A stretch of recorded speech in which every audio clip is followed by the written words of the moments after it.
Tutors বিডির পক্ষ থেকে সবাইকে স্বাগতম। টিউটরস বিডির সকল লেকচার পেতে টিউটরস বিডি ইউটিউব চ্যানেলটি সাবস্ক্রাইব করুন। আজ আমরা গণিতে 2.1 যার নাম হচ্ছে সেট, এই অধ্যায়টা নিয়ে আলোচনা করব। তো প্রথমেই জানতে হবে সেট কি। সেট হচ্ছে বাস্তব জগতে সকল সুসংজ্ঞায়িত বস্তুর সমাবেশ। যেমন আমি যদি বলি কোনো একটা বিদ্যালয়ের দশম শ্রেণীর শিক্ষার্থীদের সেট, তাহলে এটা একটা সেটের অন্তর্ভুক্ত। আর হচ্ছে সেটকে সেকেন্ড ব্র্যাকেট দ্বারা প্রকাশ করা হয়, সেকেন্ড ব্র্যাকেট দিয়ে সেটকে প্রকাশ করা হয়। যেমন আমি যদি এখন বলি একটি সেট যার সদস্য হচ্ছে 1 2 3 4, তাহলে অবশ্যই সেটকে প্রকাশ করতে আমরা সেকেন্ড ব্র্যাকেট দিতে হবে। আর সেটের সেকেন্ড ব্র্যাকেটের মধ্যে যে সকল উপাদান থাকে তাকে বলা হয় সেটের উপাদান অথবা সেটের সদস্য। এখন সেটকে দুই ভাবে প্রকাশ করা যায়। একটা হচ্ছে তালিকা পদ্ধতি। সেট প্রকাশের দুটো নিয়ম আছে, একটা হচ্ছে তালিকা পদ্ধতি। তালিকা পদ্ধতিটা কি? যেমন এই যে আমি উদাহরণ দিলাম = 1 2 3, এটা সেটের তালিকা পদ্ধতিতে প্রকাশ। তাহলে মেইনলি তালিকা পদ্ধতির জিনিসটা কি, যেখানে সেটের সদস্যগুলো আমাদেরকে ডিরেক্ট বলে দেয়া থাকবে, সেটাই হচ্ছে তালিকা পদ্ধতিতে প্রকাশ। যেমন আরেকটা দিতে পারি, যেমন হচ্ছে n হচ্ছে স্বাভাবিক সংখ্যার সেট, সেটা হচ্ছে ... তাহলে এটাও কিন্তু তালিকা পদ্ধতিতে প্রকাশ। এরপর আরেকটা আছে যেটা হচ্ছে গঠন পদ্ধতি। গঠন পদ্ধতি, এই পদ্ধতিতে কি হয়, এখানে হচ্ছে সেটের সদস্যগুলো ডিরেক্ট বলে দেয়া থাকে না, তবে সদস্য কি হবে, সেটের সদস্য কি হবে তার জন্য একটা শর্ত দেয়া থাকে যে কি হতে পারে। যেমন আমি যদি এখন বলি একটি সেট যার সদস্য হচ্ছে x, যা একটি বিজোড় সংখ্যা, এবং এইটা হচ্ছে এই x হচ্ছে 3 থেকে বড় হবে বা 3 এর সমান হবে, আর 7 এর ছোট হবে বা 7 থেকে সমান হবে। এই যে এভাবে সেটকে প্রকাশ করা ডিরেক্ট সদস্য না দিয়ে, সেটাই হচ্ছে গঠন পদ্ধতি। এখন আমরা গঠন পদ্ধতি থেকে কিন্তু তালিকা পদ্ধতিতে যেতে পারি। যেমন এখানে বলা আছে x বিজোড় সংখ্যা এবং সেটা 3 থেকে 7 পর্যন্ত বিস্তৃত। তাহলে বিজোড় সংখ্যা কি? 1 প্রথমে, কিন্তু 1 হবে না, যেহেতু 3 এর সমান বা 3 থেকে বড় নিতে পারবো আমরা। তাহলে প্রথমে আসবে 3, এরপর 5, এরপর 7, এরপর কিন্তু আর আসবে না, কারণ আমাকে বলেই দেওয়া আছে x এর মান 7 থেকে ছোট হবে অথবা 7 এর সমান হবে। তাহলে এইভাবে গঠন পদ্ধতি থেকে আমরা তালিকা পদ্ধতিতে প্রকাশ করতে পারি, আবার তালিকা পদ্ধতি থেকে গঠন পদ্ধতিও আসতে পারি। এখন আরেকটা বলবো যে হচ্ছে সেট কয় ধরনের সেট হয়। সেটের প্রকারভেদে যদি আমরা জানতে চাই, তাহলে প্রথমেই আসে সেটা হচ্ছে অসীম সেট। অসীম সেট কি? অসীম সেট হচ্ছে যে সেটের উপাদান সংখ্যা গুণে শেষ করা যায় না, অর্থাৎ যে সেটের সদস্য সংখ্যার কোনো সীমা নেই, সেটা হচ্ছে অসীম সেট। যেমন স্বাভাবিক সংখ্যার সেট n, যেটাকে আমরা লিখতে পারি 1 2 3 4 ... এখানে এই সদস্য সংখ্যা অসীম পর্যন্ত বিস্তৃত, সেক্ষেত্রে এটা হচ্ছে একটা অসীম সেট। আরেক ধরনের সেট আছে যেটা হচ্ছে সসীম সেট। এটা হচ্ছে অসীম সেটের উল্টা, নাম শুনে বোঝা যাচ্ছে। এখানে সেটের সদস্য সংখ্যাগুলো গুণে শেষ করা যায়, এদের একটি নির্দিষ্ট সীমা আছে। যেমন আমি যদি এখানে যে সেটটা ধরেছিলাম এটাই লিখি = 1 2 3 4, আমরা দেখতে পাচ্ছি এখানে সেটের সদস্য সংখ্যা 4 এবং এখানে সেটের সদস্যগুলো হচ্ছে 1 2 3 4। তার মানে এটা গুণে শেষ করা যায় এবং এর সদস্যগুলো একটা সীমার মধ্যে আছে, তাই এটাকে বলা হয় সসীম সেট। আরেকটি সেট আছে যাকে বলা হচ্ছে ফাঁকা সেট। নাম শুনে বোঝা যায় ফাঁকা সেট মানে এর কোনো সদস্যই থাকবে না। ফাঁকা সেটকে প্রকাশ করা হয় এভাবে অথবা শুধুমাত্র সেকেন্ড ব্র্যাকেট দিয়ে। আমি যদি বোঝাতে যাই একটি সেট যা হচ্ছে একটি ফাঁকা সেট, তাহলে আমরা তাকে লিখতে পারি a= এভাবে, অথবা a= শুধুমাত্র সেকেন্ড ব্র্যাকেট দিয়ে। এখন আমরা আরো কিছু বিশেষ ধরনের সেট সম্পর্কে জানবো। যেমন প্রথমে যদি বলতে চাই তাহলে হচ্ছে সার্বিক সেট নিয়ে কথা বলি। সার্বিক সেট, সার্বিক সেট কি আমি উদাহরণ দিয়ে বুঝাই। ধরলাম আচ্ছা, সার্বিক সেটকে ইউ দ্বারা সাধারণত প্রকাশ করা হয়, তাহলে আমি ইউ একটা সেট নিচ্ছি যেটা হচ্ছে 1 2 3 4 5। এখন আরেকটি সেট যার উপাদান দিলাম 1 2 3। আমরা একটু খেয়াল করলে দেখতে পাবো এর যে সকল উপাদান আছে সে সকল উপাদান ইউ সেটের মধ্যে অন্তর্ভুক্ত এবং ইউ সেটে আরো দুটি কিন্তু উপাদান আছে যেগুলো এ সেটে নেই। এই ক্ষেত্রে এর সকল উপাদান যেহেতু ইউ সেটের মধ্যে অন্তর্ভুক্ত, তাই আমরা বলতে পারি ইউ হচ্ছে এর সার্বিক সেট, কারণ ইউর উপাদানগুলো কিছু উপাদান এর মধ্যে বিদ্যমান আছে। তাহলে আমরা যদি এন আরেকটা সেট নিই যেটা হচ্ছে স্বাভাবিক সংখ্যার সেট, তাহলে সেটা কিন্তু অসীম পর্যন্ত বিস্তৃত। এই ক্ষেত্রে কিন্তু আমরা বলতে পারি ইউ হচ্ছে এন হচ্ছে ইউ এর সার্বিক সেট, যেহেতু ইউ এর সকল উপাদান এন এর মধ্যে বিদ্যমান। তাহলে আমরা উদাহরণের মাধ্যমে বুঝলাম সার্বিক সেট কাকে বলে। আরেকটা দেখবো পূরক সেট। পূরক সেট কি? আবার আগের উদাহরণটা নিই। ইউ হচ্ছে 1 2 3 4 5 ইউ এর সদস্য, এ হচ্ছে 1 2 3। এখন আমি যদি এ সেটের পূরক সেট নির্ণয় করতে চাই, তাহলে সেই সেটটা হবে সার্বিক সেট থেকে এ সকল সদস্যকে বাদ দিয়ে বাকি যে সদস্যগুলো থাকবে সেটাই হচ্ছে এ এর পূরক সেট। পূরক সেটকে প্রকাশ করা হয় এ প্রাইম দিয়ে অথবা এ সি উপরে এভাবে প্রকাশ করা হয়। তাহলে এ এর পূরক সেট কি হবে? ইউ মাইনাস এ, অর্থাৎ সার্বিক সেট থেকে এর সকল উপাদান বাদ দিয়ে যে উপাদানগুলো অবশিষ্ট থাকবে সেটাই হবে এ পূরক সেট। এখন আরেকটা সেট সম্পর্কে জানবো যেটা হচ্ছে উপসেট। উপসেট কি? একটা সেট থেকে যতগুলো সেট গঠন করা যায়। ব্যাপারটা কিরকম? যদি হচ্ছে একটি সেট হয় যার উপাদান হচ্ছে 1 2 3, তাহলে আমি যদি এখন এখান থেকে একটি একটি উপাদান নিয়ে সেট গঠন করি, কি হবে? প্রথম হবে 1, এরপর 2, এরপর 3। এখন আমি যদি দুটো দুটো উপাদান নিয়ে সেট গঠন করি তাহলে হবে 1 2 2 3 1 3। এখন যদি আমি তিনটা উপাদান নিয়ে সেট গঠন করি তাহলে হবে 1 2 3। এখন যদি আমি কোনো সদস্যই না নিয়ে সেট গঠন করি তাহলে হবে আমার ফাঁকা সেট। তাহলে এই যে একটা সেট থেকে আমরা একটা একটা উপাদান নিয়ে, আবার দুটো উপাদান নিয়ে, আবার তিনটা উপাদান নিয়ে, আবার কোনো সদস্য না নিয়ে যে সেট গঠন করছি, এগুলোই হচ্ছে উপসেট। তাহলে এই প্রত্যেকটা হচ্ছে এ সেটের উপসেট। এখান থেকে আরেকটা জিনিস আমরা জানতে পারি, এই যে উপসেটগুলো আমরা নিচ্ছি, উপসেটগুলো নিয়ে যে সেটটা আমরা গঠন করব সেটাকে কিন্তু শক্তি সেট বলে। কিরকম? যেমন এ, আগের উদাহরণটাই দিই, 1 2 3। তাহলে এখানে আমরা কি কি উপসেট পাচ্ছি? 1 2 3 1 2 2 3 1 3, আবার 1 2 3, আবার কোন সদস্য না নিয়ে ফাঁকা সেট। এই যে উপসেটগুলোকে নিয়ে একটা সেট গঠন করতেছি, এটাই হচ্ছে কি শক্তি সেট। এই সেটের শক্তি সেট। এই শক্তি সেটকে প্রকাশ করা হয় পি অফ এ দ্বারা। পাওয়ার সেট যেহেতু, তাই পি অফ এ দ্বারা প্রকাশ করা হয়। তাহলে উপসেট কি বুঝলাম? আর একটা সেট থেকে যতগুলো আমরা সেট গঠন করতে পারি সে সকল সেটকে নিয়ে যে একটা অন্য একটি সেট গঠন করা যায় সেটাকে বলা হয় কি শক্তি সেট।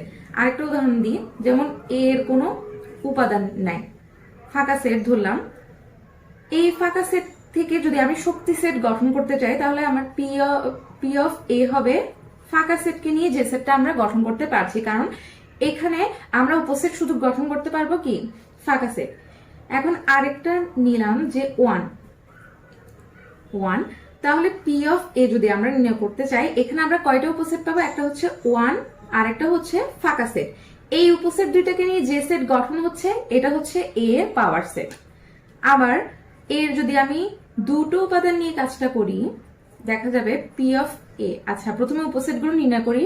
উপসেট কি হবে? এর যে প্রথমে আসবে 1, এরপর 2, একটা একটা উপাদান নিয়ে করলাম, এরপর দুটো উপাদান নিয়ে করি, আবার কোন সদস্য না নিয়ে ফাঁকা সেট। তাহলে পি অফ এ অর্থাৎ পাওয়ার সেট কি আসবে? এই যে উপসেটগুলো আমি নির্ণয় করলাম 1 2 1 2 ফাঁকা, এই উপসেটগুলোকে নিয়ে গঠিত সেট যেটা সেটাই হচ্ছে ফাঁকা সেট। এখন আমরা একটু লক্ষ্য করলে দেখব যে সেটের কোনো সদস্য নেই সে সেটের শক্তি সেটের উপাদান সংখ্যা হচ্ছে 1। আবার যে সেটের উপাদান সংখ্যা একটি সেই সেটের শক্তি সেট যেটা তার উপাদান সংখ্যা কয়টা? দুটো। এরপর আবার খেয়াল করলে দেখব একটি সেট যার উপাদান সংখ্যা 2 তার শক্তি সেটের উপাদান সংখ্যা 1 2 3 4। আবার একটু আগে আমরা 1 2 3 নিলাম, তাহলে যে সেটের উপাদান সংখ্যা হচ্ছে 3 তার শক্তি সেটের উপাদান সংখ্যা কত? 1 2 3 4 5 6 7 8 8। তাহলে এদের মধ্যে আমরা একটা প্যাটার্ন লক্ষ্য করব যে 1 কে আমরা লিখতে পারি 2 to the power 0, 2 to the পাওয়ার 0 মানে 1। আবার 2 কে 2 টু দি পাওয়ার 1, আবার 4 কে 2 স্কয়ার, আবার এই 8 কে 2 কিউব। তাহলে এখানে আমরা একটা জিনিস লক্ষ্য করব, এই যে মাথার উপর যে সংখ্যাটা বসছে ঘাত হিসেবে সেটা হচ্ছে সেটের উপাদান সংখ্যা। যেমন a এর মধ্যে কোনো উপাদান নেই তাই 0, আবার a এর উপাদান একটি তাই 2 টু দি পাওয়ার 1, আবার a এর উপাদান দুইটি তাই 2 টু দি পাওয়ার 2 বা 2 স্কয়ার, আবার a এর উপাদান তিনটি তাই 2 কিউব। তাহলে আমরা একটা সিদ্ধান্তে আসতে পারি যদি কোনো সেটের a সেট বা যে সেট হোক সেই সেটের উপাদান সংখ্যা যদি n হয় তাহলে তার শক্তি সেটের উপাদান হবে কত? উপাদান সংখ্যা হবে 2 টু দি পাওয়ার n। ঠিক আছে, তাহলে আমরা এইভাবে কিন্তু আরেকটা জিনিস লক্ষ্য করতে পারবো যে আমরা সকল শক্তি সেটের উপাদানগুলো ঠিকঠাক লিখেছি না কয়টা লিখেছি এটা আমরা আইডেন্টিফাই করতে পারবো। যেমন আমরা ধরলাম এখানে 8 শক্তি সেটের উপাদান, কিন্তু আমি লিখলাম 7টা, তাহলে আমি এই সূত্রের মাধ্যমে কয়টা শক্তি সেটের উপাদান কয়টা হবে সেটা জেনে ঠিক করতে পারবো। তাহলে গেল শক্তি সেটের কথা। এখন আরেকটা সেটের কথা বলবো, সেটা হচ্ছে উপসেটেরই কথা, যেটা হচ্ছে প্রকৃত উপসেট। প্রকৃত উপসেট কি? প্রকৃত উপসেটটা আমরা জানলাম যে ধরলাম 1 2, তাহলে এখানে আমরা যতগুলো সেট গঠন করতে পারবো, যেমন 1 2 1 2 ফাঁকা, এই যেগুলো সব হচ্ছে এই সেটের উপসেট। এখন প্রকৃত উপসেট হচ্ছে যে সেটটা অলরেডি দেয়া আছে সেটা ছাড়া বাকি সবগুলো হচ্ছে প্রকৃত উপসেট। যেমন এই উদাহরণটায় যদি আমি দেখি 1 2 3, তাহলে 1 2 3 এর যে উপসেটগুলো সেগুলো প্রকৃত উপসেট কোনটা হবে? যে সেটটা আগেই দেয়া আছে আগে থেকে সেটা ছাড়া বাকিটা হচ্ছে প্রকৃত উপসেট। এখন সেট প্রক্রিয়া জানবো। সেট প্রক্রিয়া, সেটের মধ্যে কি কি প্রক্রিয়া আমরা ঘটাতে পারি? প্রথমটা হচ্ছে সংযোগ। সংযোগ হচ্ছে দুই বা ততোধিক সেটের সকল উপাদান নিয়ে গঠিত সেটকে সংযোগ সেট বলে। যেমন হচ্ছে এই একটা সেট নিলাম 1 2, বি আরেকটা সেট নিলাম 2 3। এখন আমি যদি এ সংযোগ বি বা এ ইউনিয়ন বি নির্ণয় করতে চাই, তাহলে এ ইউনিয়ন বি এর সদস্য হবে এ বি দুটি সেটেরই সকল উপাদান নিয়ে গঠিত সেট। তাহলে আমার অ্যান্সার কি আসবে? যদি আমি এভাবে লিখি তাহলে দুটো সেটের সকল উপাদান এখানে আসবে, যে 1 2 2 দুইটার মধ্যে আছে 3 তাই একবার লিখলাম। তাহলে সংযোগ সেট হচ্ছে দুই বা ততোধিক সেটের সকল উপাদান নিয়ে গঠিত সেট। আরেকটা জানবো ছেদ সেট। ছেদ সেট হচ্ছে দুই বা ততোধিক সেটের সাধারণ উপাদান নিয়ে গঠিত সেট। যেমন আমি যদি আগের উদাহরণটাই নিই, এ হচ্ছে 1 2, বি 2 3, তাহলে এ ছেদ বি হবে দুটি সেটের কমন উপাদান। কমন কোনটা? এখানে 1 আছে এখানে কিন্তু 1 নেই, তাহলে এটা কমন উপাদান না। এখানে 2 আছে এখানেও 2 আছে, তাহলে এটা কমন উপাদান, তাহলে লিখলাম। আবার বি সেটের মধ্যে 3 আছে যেটা এ সেটে নেই, তাহলে এখানে ছেদ সেটে সেটা আসবে না, তাহলে শুধুমাত্র এখানে আসবে 2। এটাই হচ্ছে ছেদ সেট, অর্থাৎ দুই বা ততোধিক সেটের মধ্যে যে সাধারণ উপাদানটা আসবে সেই উপাদান নিয়ে গঠিত সেট। আরেকটা সেট জানবো, যেটা হচ্ছে নিশ্ছেদ সেট। নিশ্ছেদ সেট কি? যদি ছেদ সেটের উপাদান সংখ্যা 0 হয়, অর্থাৎ ফাঁকা সেট আসে, সেক্ষেত্রে তাকে বলা হয় নিশ্ছেদ সেট। যেমন আমি এ ধরলাম 1 2 আর বি এর সদস্য ধরলাম 3 5, তাহলে আমি যখন এ ছেদ বি নির্ণয় করব তখন দেখব কি আসবে। দেখা যাবে এখানে কিন্তু কোনো সাধারণ উপাদান নেই, যেমন এতে 1 আছে যেটা বিতে নেই, এতে 2 আছে যেটা বিতে নেই, আবার বিতে 3 আর 5 আছে যেটা এতে নেই। তাহলে এখানে কিন্তু কোনো সাধারণ উপাদান নেই, সেক্ষেত্রে আমার সেটটা কিন্তু আসবে ফাঁকা। এই যে ছেদ সেটের সদস্য সংখ্যা শূন্য হচ্ছে, কোনো সদস্যই থাকছে না, সেটাকেই বলা হচ্ছে নিশ্ছেদ সেট। নিশ্ছেদ সেট। এখন আমরা আরো কিছু বিষয়ে আলোচনা করব, যেটা হচ্ছে সেটের সমতা। সেটের সমতা জিনিসটা কি? দুটি সেটের যদি উপাদান সংখ্যা সমান হয় তাহলে সেটা হচ্ছে, উপাদান যদি সমান হয় সেটা হচ্ছে দুই সেট কি হবে, সমান হবে। যেমন এ একটি সেট ধরলাম, এর উপাদান 1 আর 2, বি আরেকটা সেট যার উপাদান ধরলাম 1 2 2। আলটিমেটলি এখানের উপাদান, এর উপাদান 1 2, বি এর উপাদানও 1 2। তাহলে আমরা বলতে পারি এ সমান বি, অর্থাৎ এই দুটি সেট সমান। এটা হচ্ছে সেটের সমতা। আরেকটা বিষয় জানবো, যেটা হচ্ছে কার্তেসীয় গুণজ। দুটি সেটের মধ্যে গুণ প্রক্রিয়ায় হচ্ছে কার্তেসীয় গুণজ। এটা কিভাবে করা হয়? যে এ ধরলাম 1 2 আর বি এর উপাদান ধরলাম 5 5।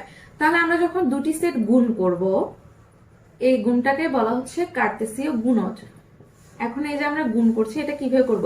নর্মালি আমরা যখন গুণ করে যে এ প্লাস বি, আবার বি মাইনাস সি, তাহলে আমরা কি করি? এ দিয়ে এই পুরোটাকে গুণ করি, আবার বি দিয়ে এই পুরোটাকে গুণ করি। সেম জিনিসটা এখানেও 1 আর 5, তাহলে এখানে আসবে 1 5। তার মানে 1 সংখ্যাটা দিয়ে আমি পুরো এই সেটটাকে একবার গুণ করে আসবো, আবার এটাকে দিয়ে, তাহলে এখানে আসবে 1 আর 5, আবার এখানে আসবে 2 5। এটাই হচ্ছে কার্তেসীয় গুণজ। তাহলে এখানে যে ফলাফলটা আসছে সেটা অবশ্যই কি, প্রথম ব্র্যাকেটের মধ্যে থাকবে। 1 5 2 5 এটা অবশ্যই প্রথম ব্র্যাকেটের মধ্যে থাকবে। এই যে প্রথম ব্র্যাকেটের মধ্যে আমি দুটো উপাদান রাখলাম, যেটার কোনটা প্রথমে কোনটা সেকেন্ডে থাকবে তা আমরা জানতে পারলাম। এটাকে বলা হচ্ছে ক্রোমোজোড়। ক্রোমোজোড়। আচ্ছা, তাহলে কার্তেসীয় গুণজের মাধ্যমে আমরা ক্রোমোজোড় পেতে পারি। আবার আমি যে এখানে গুণ বললাম, ব্যাপারটা আবার এরকম না 1 কে দিয়ে 5 কে গুণ করব, 2 কে দিয়ে 5 কে গুণ করব, সেটের গুণটা এরকম না। এখানে বিষয়টা হচ্ছে কোন জিনিসটা আগে থাকবে, কোন জিনিসটা পরে থাকবে, এবং সেটা মিলে একটা ক্রোমোজোড় গঠিত হবে। যেমন আমি আরেকটা উদাহরণ দিই, এ যদি 2 5 হয়, বি যদি 3 6 হয়, তাহলে যদি আমি এদের মধ্যে গুণ করি, এটা হচ্ছে কার্তেসীয় গুণজ। তাহলে এখানে 2 দিয়ে এই পুরোটাকে একবার আসবে, তাহলে হচ্ছে ক্রোমোজোড় গঠিত হবে। 2 প্রথমে 3 পরে, আবার 2 প্রথমে 6 পরে, আবার 5 দিয়ে পুরোটা 5 প্রথমে 3 পরে, 5 প্রথমে 6 পরে। এই যে একটা সেট গঠিত হচ্ছে, এটা হচ্ছে কার্তেসীয় গুণজ। আর এই যে এখানে কোন উপাদানটা আগে থাকছে, কোন উপাদানটা পরে থাকছে, এটা আমরা জানতে পারছি। এটাকে বলা হচ্ছে কি, ক্রোমোজোড়। এখন ক্রোমোজোড়ের ক্ষেত্রে আরেকটা জিনিস, আমি যদি দুটো ক্রোমোজোড় সমান লিখি, যেমন হচ্ছে আমি যদি লিখলাম যে ax, by এর একটা ক্রোমোজোড় ইজিক্যাল টু 2 3, এটা দ্বারা কি বোঝায়? দুটি ক্রোমোজোড় এভাবে সমান লেখার মানে হচ্ছে ক্রোমোজোড়ের প্রথম উপাদান সমান চিহ্নের ওপাশের ক্রোমোজোড়ের প্রথম উপাদানের সমান, আবার ক্রোমোজোড়ের দ্বিতীয় উপাদান সমান চিহ্নের অপর পাশের ক্রোমোজোড়ের দ্বিতীয় উপাদানের সমান। অর্থাৎ আমরা এখান থেকে লিখতে পারবো যে ax is equal to 2, by is equal to 3। এটার মাধ্যমে কিন্তু আমরা কিছু জিনিস সমাধান করতে পারবো, বিভিন্ন চলকের মান নির্ণয় করে, এগুলো আমরা ক্রোমোজোড়ের মাধ্যমে নির্ণয় করতে পারবো। এখন আমরা 2.1 বইয়ের কিছু ম্যাথ দেখবো। প্রথমেই দেখি যে 1 নম্বরের গতে যেটা, সেটা হচ্ছে তালিকা পদ্ধতিতে প্রকাশ। আমরা একটু আগে পড়লাম যে হচ্ছে তালিকা পদ্ধতিতে প্রকাশ, গঠন পদ্ধতিতে প্রকাশ। এখন আমাদেরকে গঠন পদ্ধতিতে দেয়া আছে, এটাকে আমাদের তালিকা পদ্ধতিতে নিতে হবে। তাহলে কি বলা আছে যে x বিলংস টু n, অর্থাৎ x এর মানগুলো হচ্ছে স্বাভাবিক সংখ্যার মধ্যে বিদ্যমান, আর এক্স হচ্ছে 36 এর গুণনীয়ক এবং 6 এর গুণিতক। তার মানে এমন সংখ্যা হবে, এক্স এর মান এমন কিছু সংখ্যা হবে যা হচ্ছে 36 এর গুণনীয়ক এবং 6 এর গুণিতক। তাহলে আমাদের প্রথমে এখানে দেখার বিষয়, যেহেতু এন হওয়াতে তার মানে এখানে সবকিছু স্বাভাবিক সংখ্যা আসবে। তাহলে প্রথমে আমরা 36 এর গুণনীয়কটা বের করি। 36 এর গুণনীয়ক হচ্ছে 1 × 36, 2 × 18, যেহেতু 18 দ্বিগুণে 36, 3 12 36, তারপর 6 4 নং 36, আবার 6 × 6। তাহলে আমরা 36 এর গুণনীয়ক পাচ্ছি কি কি? 36 এর গুণনীয়ক হচ্ছে 1 2 3 4 6 9 12 18 36, এগুলো হচ্ছে 36 এর গুণনীয়ক। আবার 6 এর গুণিতক দেখি। 6 এর গুণিতক হচ্ছে 6 × 1, 6 × 2 12, 6 × 3 3 6 18, 6 × 4 4 6 24, 6 × 5 30, 6 × 6 36।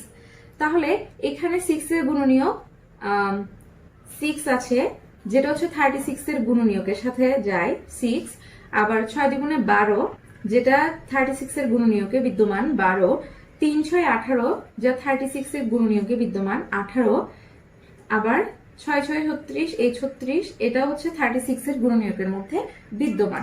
তাহলে আমাকে কিন্তু বলেছে এক্স এর মান এমন কিছু সংখ্যা হবে যা 36 এর গুণনীয়ক সাথে সাথে 6 এর গুণিতক।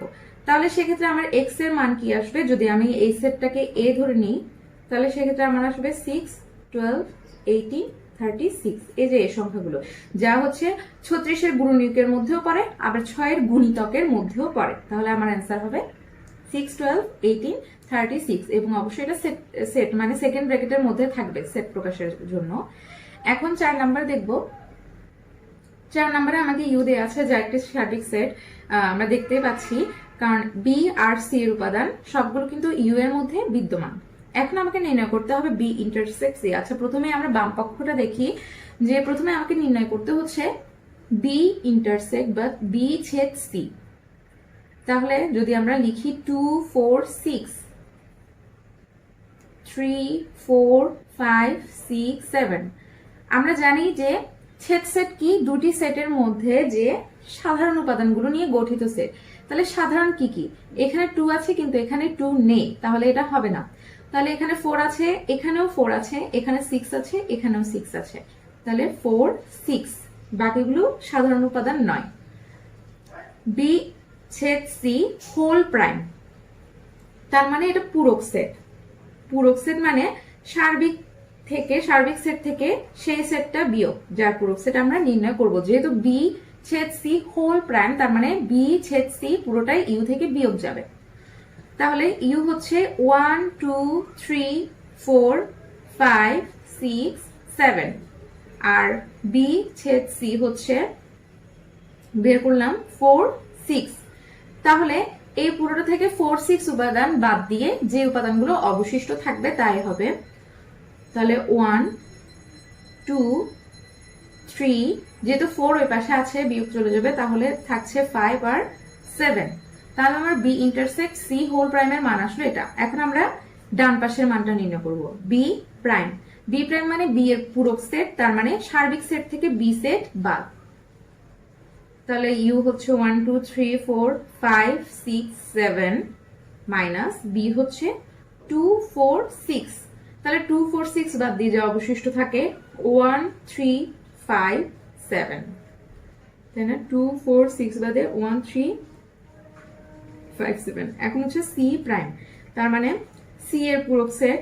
তাহলে 1 2 3 4 5 6 7 মাইনাস সি এর উপাদান হচ্ছে 3 4 5 6 7, 3 4 5 6 7। তাহলে আমার কি অবশিষ্ট থাকে? আর 1 থাকে, 2 থাকে, বাকিগুলো থাকবে না। তাহলে b prime union c prime. Union যেহেতু আমরা জানি সকল উপাদান নিয়ে গঠিত সেট, তাহলে ইউনিয়ন 1 2, তাহলে সকল উপাদান নিয়ে গঠিত সেট কি হবে? এখানে 1 হবে, 2 হবে, 3 হবে, 5 হবে, 7 হবে, সবগুলো উপাদানই এখানে ইনক্লুড হবে। তাহলে দেখা যাচ্ছে এখানে যে মানটা আসলো 1 2 3 5 7, 1 2 3 5 7 একই, তার মানে এই দুটো সমান। তাহলে আমরা দেখাতে পারলাম। আর দুটো ম্যাথ দেখবো। ক্রোমোজোর নিয়ে প্রথমটা, যে 7 নম্বরের খ, দুটো ক্রোমোজোর সমান বলা আছে, তার মানে দুই ক্রোমোজোরের প্রথম উপাদানগুলো পরস্পর সমান হবে। তাহলে আমরা এখান থেকে লিখতে পারি যে ক্রোমোজোরের শর্তানুসারে, ক্রোমোজোরের শর্তানুসারে কি লিখতে পারি, ax - cy = 0 প্রথম উপাদানের সমান।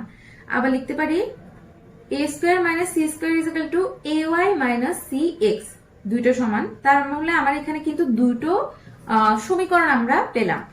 এখন জাস্ট আমার xy এর মান নির্ণয় করতে হবে, মানে এগুলো সমাধান করতে হবে।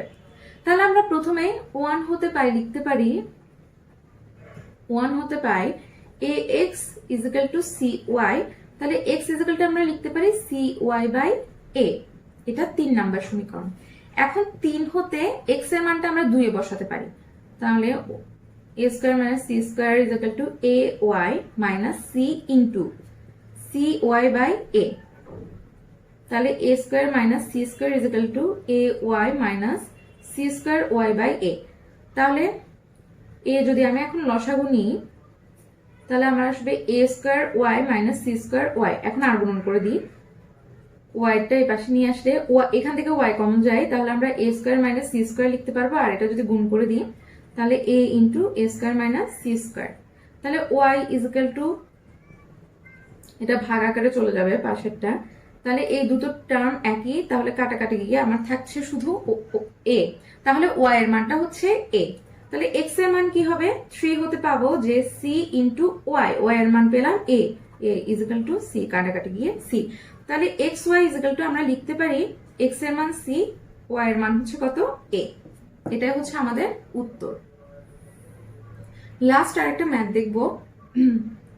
আচ্ছা, কোন শ্রেণীর, আচ্ছা এখানে ভ্যানচিত্রের ব্যাপারটা এসেছে, আমি একটু বলে দিই ভ্যানচিত্র জিনিসটা কি। ভ্যানচিত্র হচ্ছে সেটকে চিত্রের মাধ্যমে প্রকাশ করা, যে কোনো জ্যামিতিক আকৃতি, যেমন বৃত্ত দিয়ে, আয়ত দিয়ে আমরা সেটকে প্রকাশ করতে পারি। এই যে সেটকে জ্যামিতিক চিত্রের মাধ্যমে প্রকাশ, এটাই হচ্ছে ভ্যানচিত্র।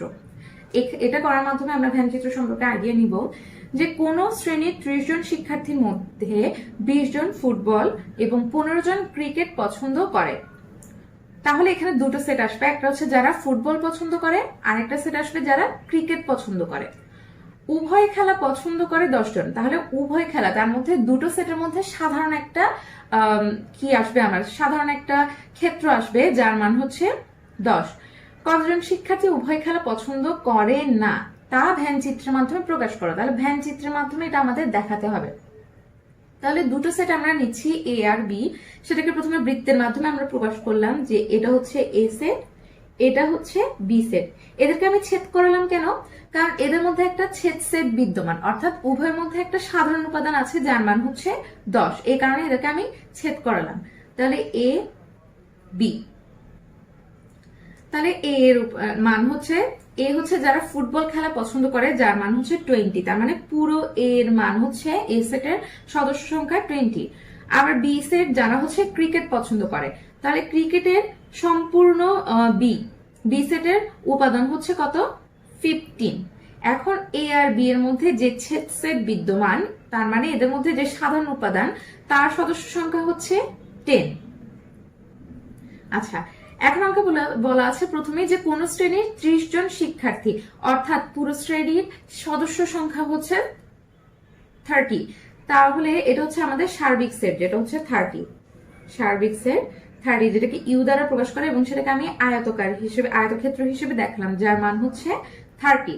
তাহলে আমি সার্বিক সেটকে ধরে নিলাম একটা আয়তক্ষেত্র যার সদস্য সংখ্যা 30, তার মধ্যে দুটি সেট অন্তর্ভুক্ত এ আর বি, যা হচ্ছে ইউ এর যার সকল উপাদান ইউ এর মধ্যে বিদ্যমান। এই বি সেটের মধ্যে আমার একটি ছেদ সেট বিদ্যমান, দুটোর মধ্যে একটা সাধারণ ক্ষেত্র বিদ্যমান যার মান হচ্ছে 10। এখন আমাকে এমন শিক্ষার্থীর সংখ্যা বের করতে হবে যারা উভয় খেলা পছন্দ করে না, অর্থাৎ এই দুই সেটের বাইরের বাইরে কতজন শিক্ষার্থী আছে।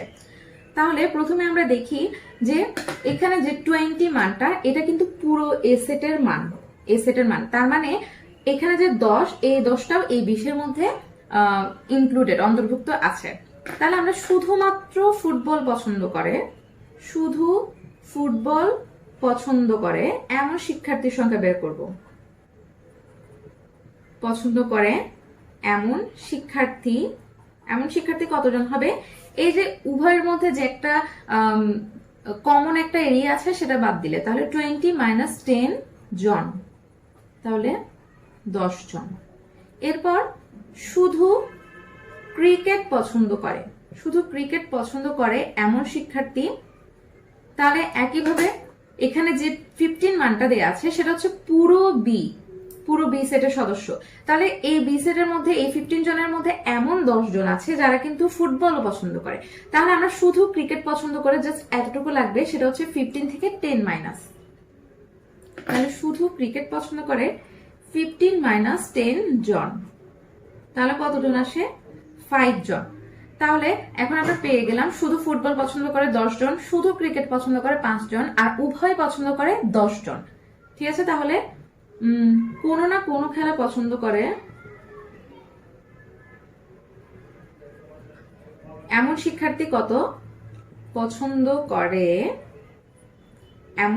কতজন হচ্ছে? এমন শিক্ষার্থী, এই যে আমরা পেলাম যে ক্রিকেট পছন্দ করে শুধু ফুটবল 10 জন, শুধু ক্রিকেট 5 জন, আর উভয় পছন্দ করে 10 জন, তাহলে 25 জন। এখন আমার ক্লাসে এখানে বলা আছে কোন শ্রেণী মোট শিক্ষার্থী তো 30 জন, তাহলে পছন্দ করে না, উভয় খেলা পছন্দ করে না এমন শিক্ষার্থী কতজন হবে? যে মোট শিক্ষার্থী থেকে এটা বাদ, 30 মাইনাস 25 সমান 5 জন। তাহলে 5 জন শিক্ষার্থী কোনো খেলায় পছন্দ করে না যা হচ্ছে এ বি এর বাইরের দিকে অবস্থিত। আশা করি তোমরা সবাই ধ্যানচিত্র ব্যাপারটা বুঝতে পেরেছো। আজ এই পর্যন্তই, সবাইকে ধন্যবাদ।